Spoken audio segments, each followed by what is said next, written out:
And welcome here in studio today. You're watching Kahnawake Mohawk Television Network, and we're here in our town, Kahnawake. But the show is called Our Town, and today in studio we have Kenneth Deer, who's just got back from the UN again.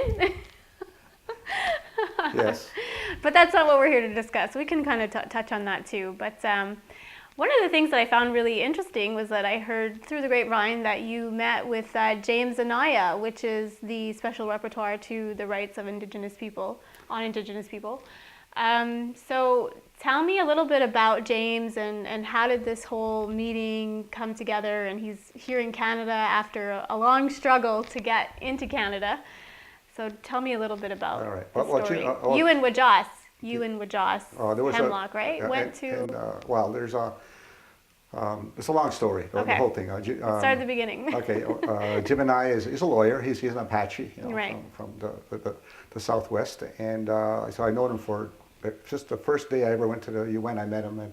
And so we've been good friends for 26 years. And he worked for a number of organizations. He teaches at the University of Arizona. He's a director of a program. And when he was appointed special rapporteur on the rights of Indigenous peoples 6 years ago. He has 2 3-year terms, and this final term will end in April, and he'll no longer be special rapporteur. It'll be somebody else. Okay. So we've been asking Jim Anayo to come to Aguasasta ever since we had that border situation 4 years ago. Right. And so we sent the Haudenosaunee, the Confederacy sent him letters. The Mohawk Nation Council of Chiefs sent him a letter. And we've been talking with them every opportunity we could, about our border issues.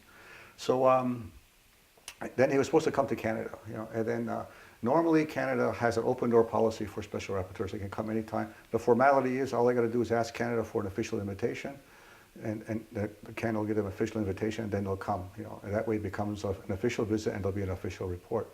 But Canada has been very hostile towards the UN and its special rapporteurs, and it took 18 months for Canada to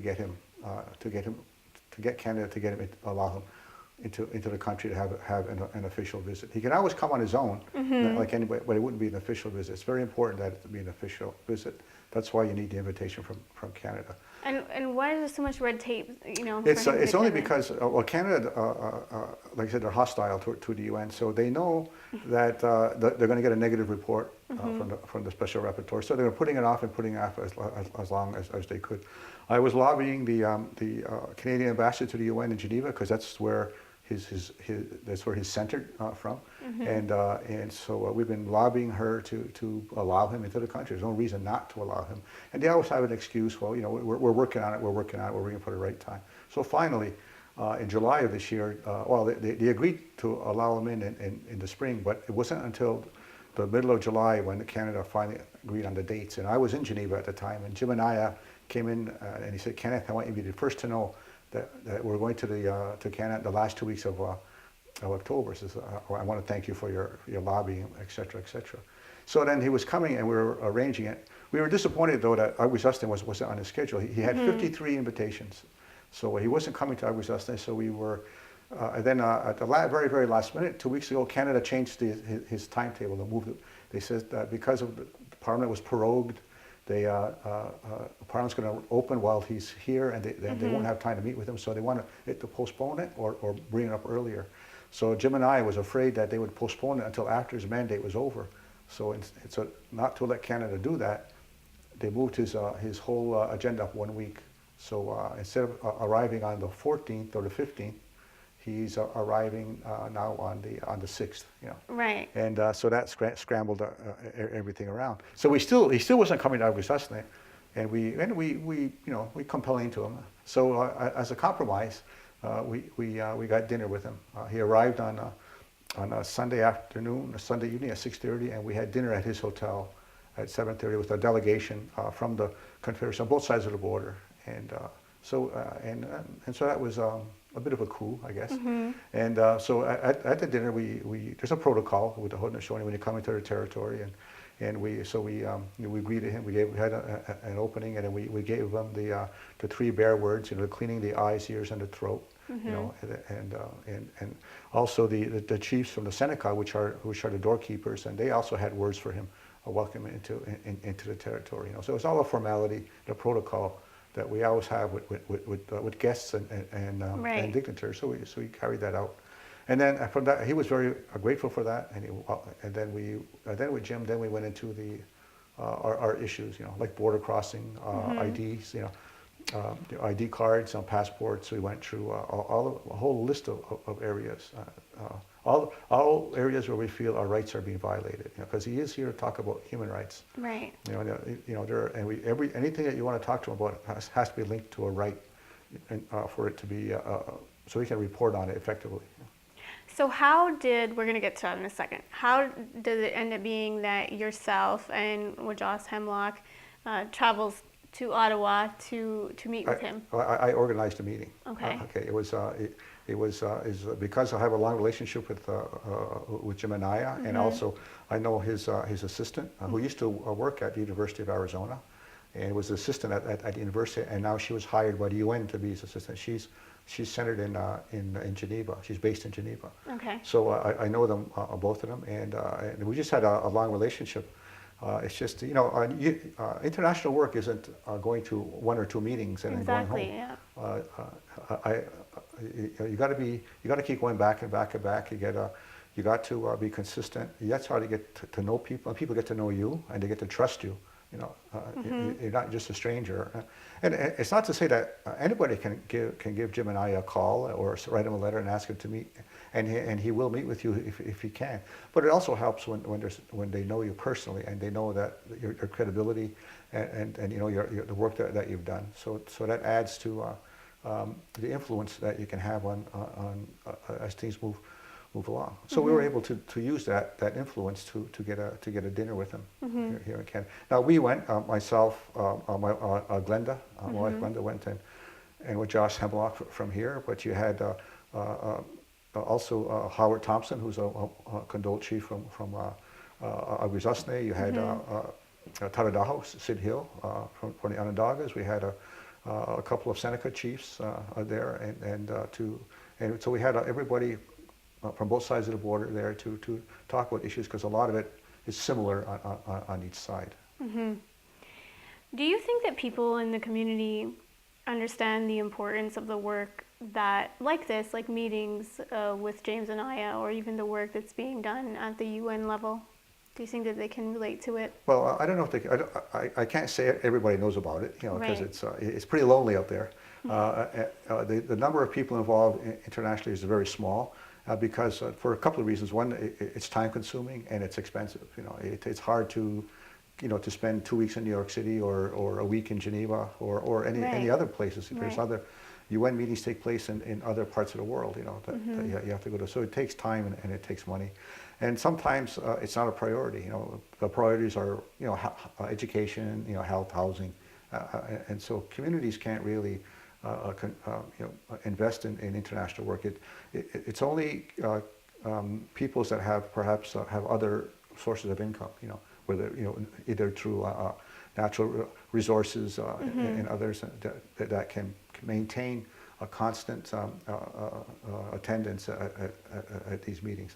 For myself, I've been fortunate to first of all get some help from the Longhouse here at the beginning, and then other. You get help I got a lot of help from Europe, from European support groups, and who try to get Indigenous people from around the world to Geneva. Recently, I've been getting a lot of help from our local business people here in this community, who have been very, very, very helpful in getting me to Geneva. Otherwise, I wouldn't be able to do this. I wouldn't be able to maintain this kind of a presence without that kind of support. Also, I get a lot of moral support from a lot of people, in North America and other parts of the world too, surprisingly, who appreciate the fact that we're there, and we're also that we teach people that when people come to the UN for the first time, we're there to tell them this is how it works, this is what buttons to push and what levers to pull, and how to make an intervention, and what you got to do, and sometimes just an introduction to somebody can go a long way in helping people. Right. So, that's what we do, and then so when you do that kind of stuff, then you earn a lot of people's respect, and you're able to you're able to influence things. I agree.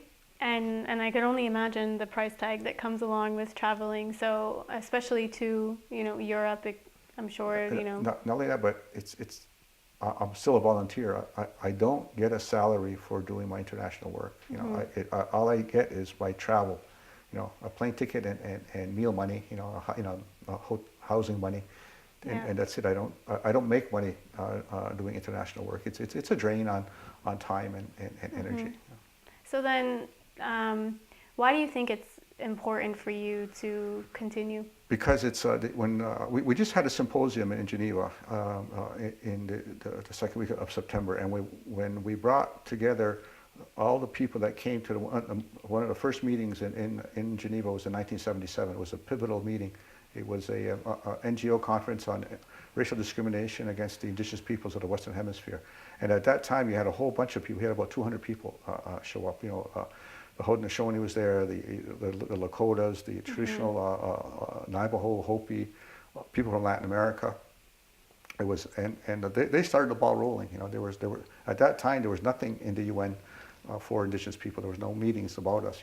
But they sort of kicked the door open in '77, and that created the Working Group on Indigenous Populations, the Working Group on the Draft Declaration, the Permanent Forum on Indigenous Issues, the Expert Mechanism on the Rights of Indigenous Peoples, and now the Special Rapporteur on the Rights of Indigenous Peoples. All of these things did not exist in 1977, and they created that. So the people came to the UN because they felt they could not get justice in the domestic situation in the United States or Canada. And they felt that they had to go to the UN and hoping that the UN can help the situation. They were disappointed. The UN isn't that effective, but at least it's one battleground that we have to fight in, because if we don't fight there, the governments will just roll right over us. So we have to continue to have a presence to make sure that our rights are respected and recognized in every single level, everything that the UN does. And the UN has a lot of meetings. So we have to be in there. And there's a meeting right now, this minute, in Montreal on the Secretariat on Biodiversity. There's a meeting called Article 8J, which deals with traditional knowledge and the rights of Indigenous peoples. And governments right now, including Canada, are fighting against the term Indigenous peoples, that they want to use terms like Indigenous communities or things like that, but they don't want to use, they're fighting against the term peoples. And that's critical for us because under the covenant, the UN said all peoples have a right to self-determination. So that's why Canada is fighting against peoples, even though we've already won it in the Declaration.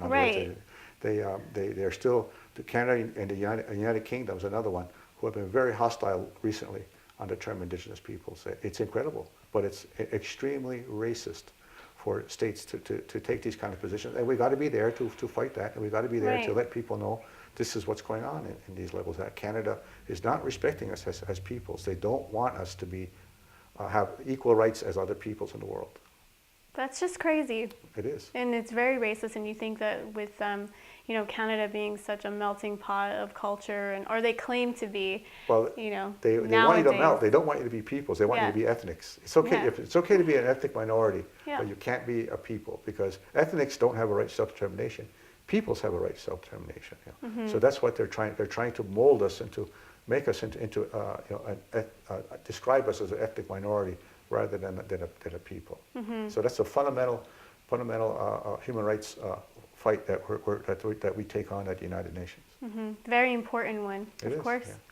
Back to James Anayo very quickly is so you met with him in Ottawa, and what is his agenda while he's here in Canada, and what has happened so far since he's been in Canada? His official visit started on Monday morning, and he's in Ottawa. He met with first of all, at the very, very last minute, he was supposed to fly to the Ring of Fire in Ontario, but the charter company that they hired to bring him there was not cleared by the UN security, so the UN would not allow Jim and I to catch that charter flight.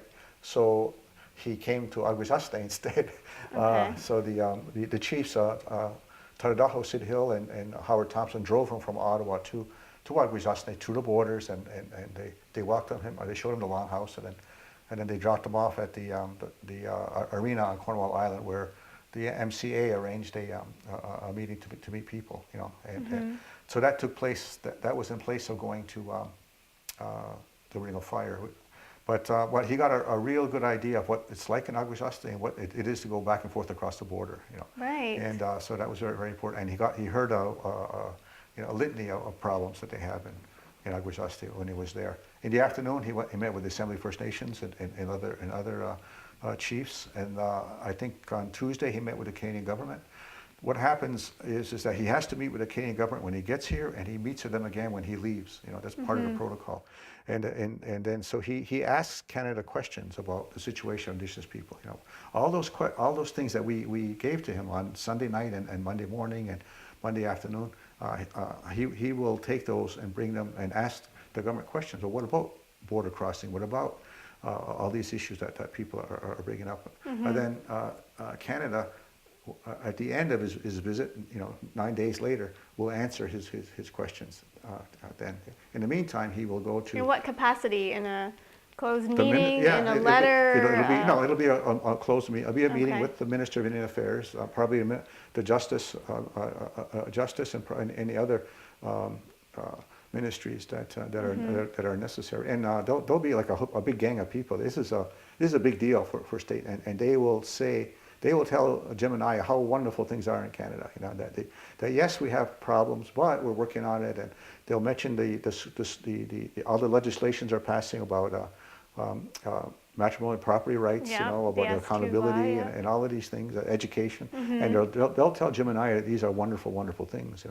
But on our side, we'll be telling him what the dangers are of all this continuing ongoing assimilation, the reality of undermining things, our rights, and undermining particularly land rights that are being undermined. The problems we have. One of the issues that we brought up with Jim Anayo about land claims is when people are negotiating land claims and the Native people want to put the UN Declaration and quote it in the thing, the government has been telling them that's a deal breaker. If you put the Declaration into your land claim settlement, negotiations will end, and the government refuses to put it in writing, and it's a secret negotiation. So we only get word of mouth. So we told that to Jim, and Jim was absolutely surprised at that. So he's going to bring that up to the Canadian government. That why are you saying that referring to the UN Declaration is a deal breaker? And it's important for him to bring up those kinds of issues. Of course. So where will he be in Canada as he? He'll be in Manitoba. He'll be in Alberta. He'll be in British Columbia. I think he's going to Ermineskin. I think on Friday he'll be. But it's all the schedule that they're working on. And like he had 53 invitations from people to go to their community, so he can't go to all of. And he's just going to select areas. I think he's going to Val-d'Or, not Lac-Simon. Okay. All right, and unless his plane is canceled, his flight is canceled.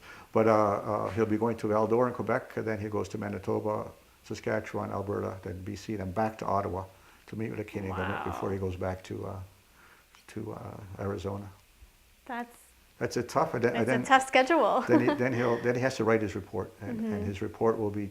His mandate ends in April, so his report has to be tabled and given to the Human Rights Council. UN Human Rights Council before April of that year. And then next month in November he's going to Peru. He's also going to do the same thing in Peru. Right. So he's been to El Salvador, I think, recently, and other. He's been to many. He's just one of them. He's only the second special rapporteur.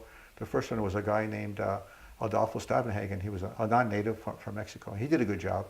Jim Anayo is the first Indigenous person to be a special rapporteur, and he's doing a terrific job, and within the limits of his the constraint. He has constraints, but he's not shy. He has, blasted governments and states, and they blasted back.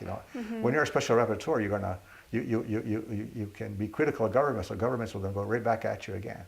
Right. But it's important that he says these things because they're on the record. One of the things that's important, Adolfo Stavenhagen came to Canada 10 years ago, and he made a report that was critical of Canada, and Canada was upset about it. So what Jim Anayo can do 10 years later is look at that report and see, because that was a lot of it was about housing and social, education, living conditions, water, and then so he will look at those, and 10 years later ask Canada, how has that improved? What's different? and he'll find out that not that much has changed in the last 10 years. Which is a little bit crazy. It's ridiculous in such a rich country as Canada that things have not improved that much in the last 10 years. Of course, Canada will say things have greatly improved, but we have a different opinion. Of course.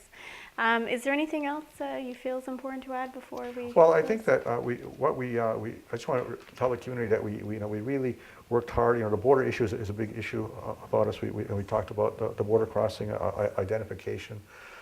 We also talked about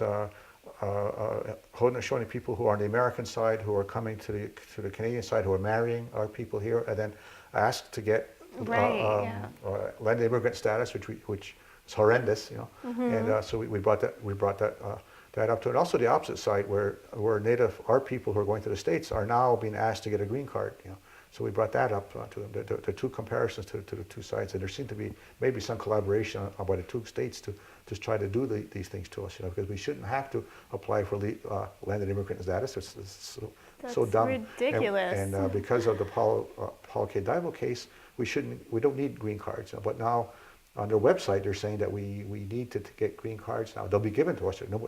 We won't be denied, but they're still asking our people now, or demanding our people to get green cards.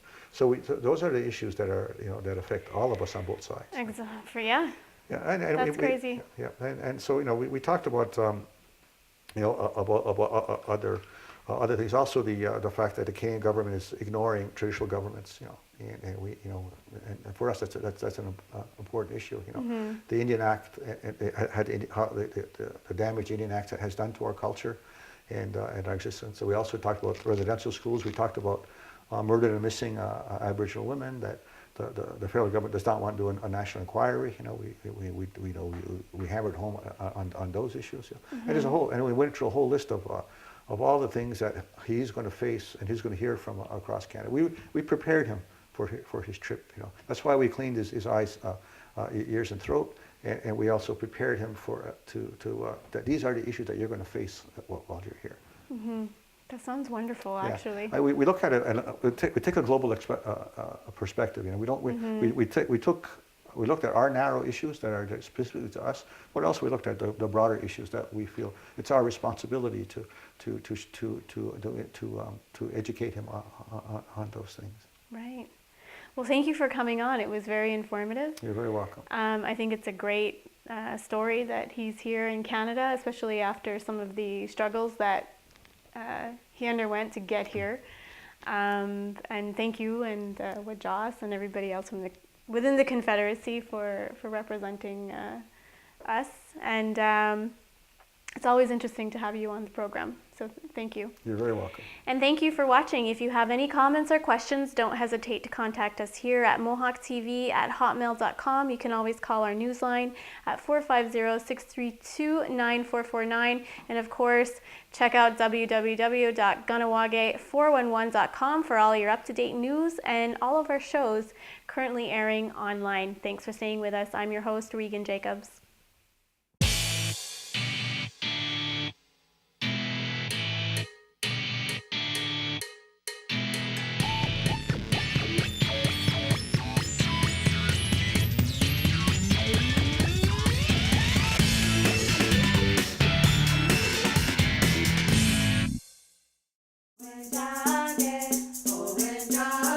Kanya ke haga tadiadaraste kayerniga hiadu zewaderoru. This program has been brought to you by Get and Go, a proud sponsor of Mohawk TV programming.